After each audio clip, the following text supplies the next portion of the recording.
जय योगेश्वर।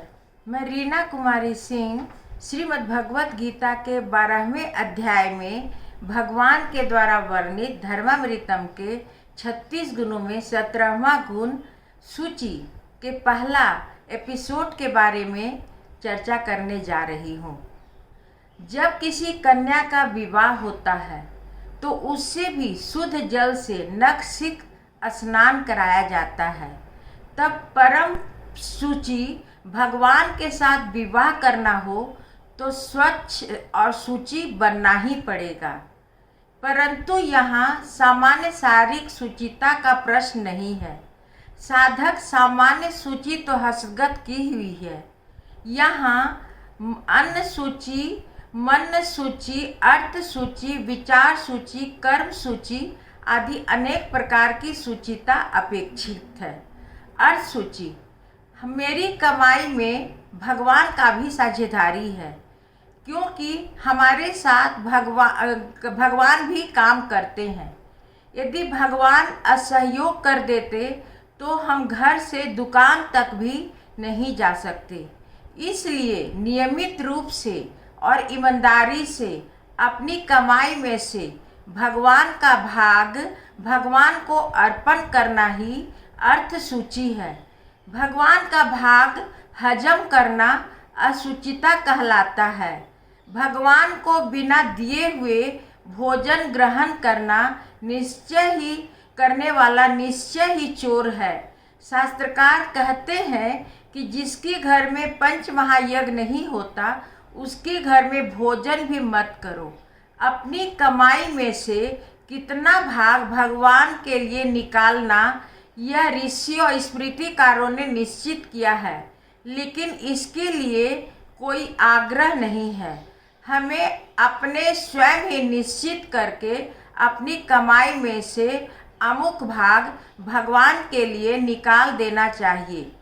मानव में वैचारिक शुचिता भी होनी चाहिए। जीवन को आकार देने वाला विचार ही होता है। एक विचार से अर्जुन का शरीर कांपने लगता है और वह युद्ध से विरक्त हो जाता है और तुरंत ही गीता का विचार आते ही वह उठ खड़ा होता है और करिष्ये वचनम तव कहकर युद्ध करता है। दूसरे को दुखी देखकर यदि मन आनंदित होता हो और दूसरे को सुखी देखकर यदि मन दुखी होता हो तो यह अशुद्ध और अपवित्र विचार है।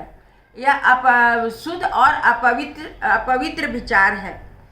भगवान का काम करने वाला भगवान का काम करना ही केवल बस नहीं है। इसके आगे कहते हैं कि कहना चाहिए कि मैं सब काम करता रहूँगा। भगवान जो हमें भेजेंगे वह मैं लूँगा। इसके बारे में गीता में कहा गया है कि दृच्छया लाभ संतुष्टो द्वंद्वातीतो विमत्सर। ऐसा जीवन जीने वाला यदृच्छया जीवी होता है। यदि मनुष्य ऐसा कहने का हिम्मत रखता है कि मैं घर के द्वार से बाहर निकलता हूँ तो अपने कुछ प्राप्त करने के लिए नहीं निकलता, तो ऐसा व्यक्ति को यदृच्छया जीवी कहलाता है।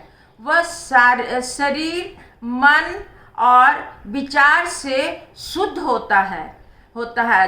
हर जगत इस जगत में भक्त, दुर्बल, ज्ञानी और सूक्ष्म कर्मकांडी होता है। श्री भगवान ज्ञानेश्वर भगवान कहते हैं कि ज्ञानी के घर में भक्ति का अकाल होता है, मात्र कर्मकांडी सूक्ष्म होता है, केवल स्वाहा करने वाला कर्मकांडी नहीं है। इस जगत के सभी शिक्षित कर्मकांडी ही हैं। यदि उन्हें कहो कि 1 घंटा गीता सुनने चलो तो तुरंत कहेंगे कि यह समय और शक्ति का अपव्यय है। इसके बजाय लोगों के घर जाकर चंदा एकत्र करके गरीबों को देना कितना लाभदायक है। सॉलिसिटर, इंजीनियर, डॉक्टर आदि का विचारधारा कर्मकांडी ही है, ज्ञानी है। भाव भक्ति ज्ञान और समझ, इसका महत्व इनके ध्यान में है ही नहीं। वे कर्मकांडी सूक्ष्म नीरस हैं। गीता में वर्णित मानव ज्ञान भक्ति अकर्म का त्रिवेणी स्वरूप है। उसका अंतःकरण भाव भक्ति से पूर्ण है।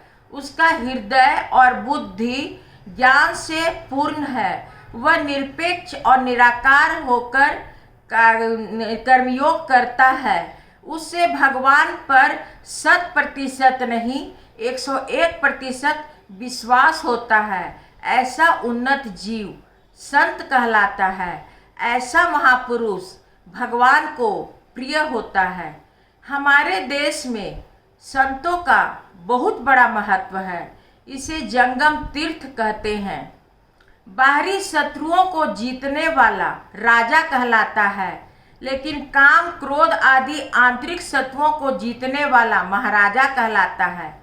संत महाराजा ही है, तभी राजा भी उसके चरण पर झुकते हैं। यह एक प्रकार का व्यक्ति पूजा है, लेकिन यह पाश्चात्य ढंग का व्यक्ति पूजा नहीं है।